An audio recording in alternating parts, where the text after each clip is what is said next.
So when I was a kid, I lived down the street at Carver's Court, and every day after school we would come and just play. And I necessarily didn't play. I watched, right? When I was a kid, I watched 'cause I was a little nervous to get out on the court. But then when I started to actually play, I would, come down here and practice. I would come down here and just drill after school, be here for about 7 or 8 hours, which is insane for a kid to be just down here in the sun, hot. But I did it. I wanted to get better because, believe it or not, I sucked at basketball, and I got a lot of people picking on me because they're like, "You're black, you should be good at basketball, and you're tall, like what's wrong with you?" So I was like, yeah, I should be good, shouldn't I? So I practiced and got good. But for me, this court holds a lot of memories, especially with the center. So behind me is a building called the Center, the Rosenwald Center, and it's an after-school program for kids. But back in the day, it was the hub for every kid who needed something to do after school went.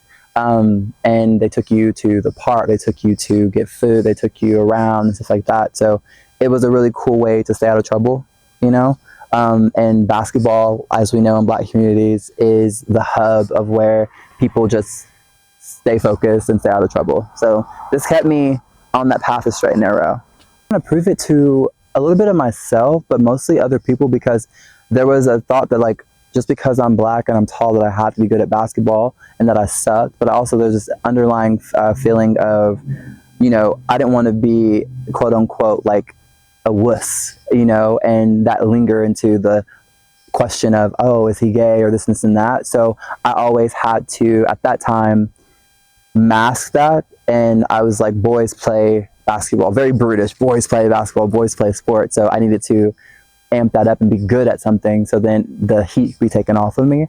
And that's kind of why I got really good, because I was like, if he's good at basketball, no questions would be asked. Basketball taught me how to maneuver my body, and also, believe it or not, when I was playing on the court, there were scouts and stuff. They would tell me that I would look like I was floating, running, because they said I ran gracefully. I would get rebounds gracefully. I would know how to pace my body in rebounding and stuff like that. So I think it just became innate. Like I literally, they said he was a graceful basketball player, which just means that I was just like dodging people while I'm getting the ball. And I'm like, I would love to see footage of that, because I probably was just like,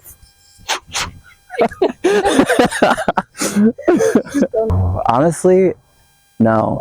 It's one of those things, like, you dream and you're like, I'm gonna get there, I'm gonna do this, and like, but when you think about it, I was just like, there's all this doubt in this town of, are you really going to be, the lingering question for people with dreams here is, are you going to be that one in a billion that makes it?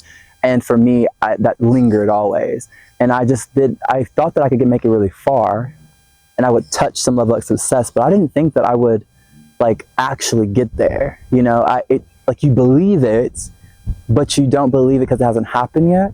But then when it happens, you're like, this is what I was made to do, and this is what I knew I was going to do. I should have believed in the whole entire time. So for me, it's been a double-edged sword of, do I believe or do I not believe? Which is very weird, because I tell people to follow their dreams and chase everything.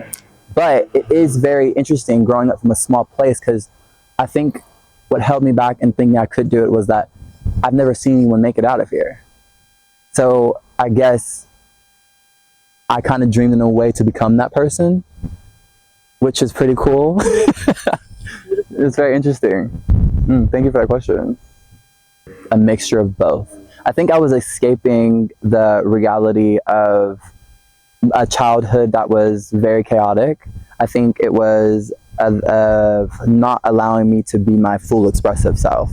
I've always been critiqued since I was a little boy of not doing this, boys don't wear pink, they don't do this, and all these little things, and I think my expressive child self just wanted to be free, which I think if I was able to, I probably would have started dancing a lot sooner, because I feel like that's my gift here. My calling is I was meant to be who I am today, right? And I think if that was accepted, I think it would have happened a lot earlier, because I started dancing as a senior in high school. I started at 18, and I would have done it earlier and sooner. So it was a sense of an escape, because it bridged the gap between those worlds.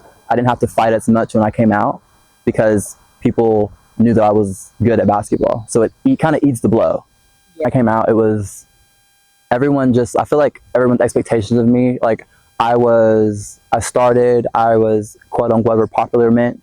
And then when I came out, they were just like, it was like time stopped. And like people just automatically only, well, this is what happens when people come out as gay, people around only see them as that. So me being a basketball player, me being Day and all these other accolades that I was, that stopped because what trumped that was me being gay. So it just ruins the illusion, you know, which is something people don't talk about. Very interesting. Yeah. I bet you heard a lot of girls feelings. I did. No, I didn't. That's what I'm saying. Illusion. That's why I say it's the illusion. Like I had a lot of girlfriends and stuff like that. A lot of guys were like, "Oh my God, you talk to so many people and stuff like that." And I think that was another way of escaping too, in a sense. But when I let the veil go, you know, everything changed and those people left because it wasn't serious. So did you come out and then start dancing, or did you start dancing and then came out? I started dancing and then it came out. So I think dancing really allowed me. So this is what happened. I was on the basketball team, and I remember our first performance was halftime show, and I started. So I was on tip the ball, and I was play the game. You know, first 2 quarters, and then after that I had to go and change. So I would leave the game, change to my dance outfit, and literally get ready to go. Remember the first day, it was one of the big games where there's a lot of people there. So I literally changed, went out there right before the music started. I was so nervous because this is the first time ever that there was a boy at Central dancing. Like it's never been done before. I was the first one to do it ever, and I just didn't know what to expect. I got on the floor, danced, and then I was thinking boos or tomatoes and stuff like that, but they clapped. I got respect. The people loved it. People that I didn't even think would love it. And I think that gave me the confidence to just be able to express myself fully because I think it was time. And I think that respect was like a ding to me just coming out. And after that, shortly after that, I came out and I was like, I'm never dimming my light for anyone ever again because I finally chose something that I wanted to do. Because they also gave me an ultimatum. They gave me, do you want to play basketball or dance? I was the one that said, why can't I do both? You know, so I found my voice then. And as finding my voice, I came out. And that's kind of why I tell people, like, I try to inspire people to really, really figure themselves out, find who they are, and shine. Advocate and shine. Oh, I think even in the sense of just, there's so much competition in this world. It trained me to understand that there's always gonna be someone better than you. There's always gonna be someone that is trained more, that has a better shot, that can out-rebound you, that is stronger than you, that knows everything about basketball, you know? And I think for me, it taught me that I really just need to know my game and know my strengths and use those. And I think when you correlate that with dance, it's the same scenario. The industry is full of talented people that are as tall as me, have the same look as me, maybe the same ability as me, but they're not me. And there's something unique about that. So I think my way of basketball, it just formed a way of me being good, but also taking that into dance allowed me to really just hone into my unique movement and my unique skills, and not being able to compare myself to the left or right of me. I just grew this insane amount of tunnel vision. You know, and I think that is what basketball, really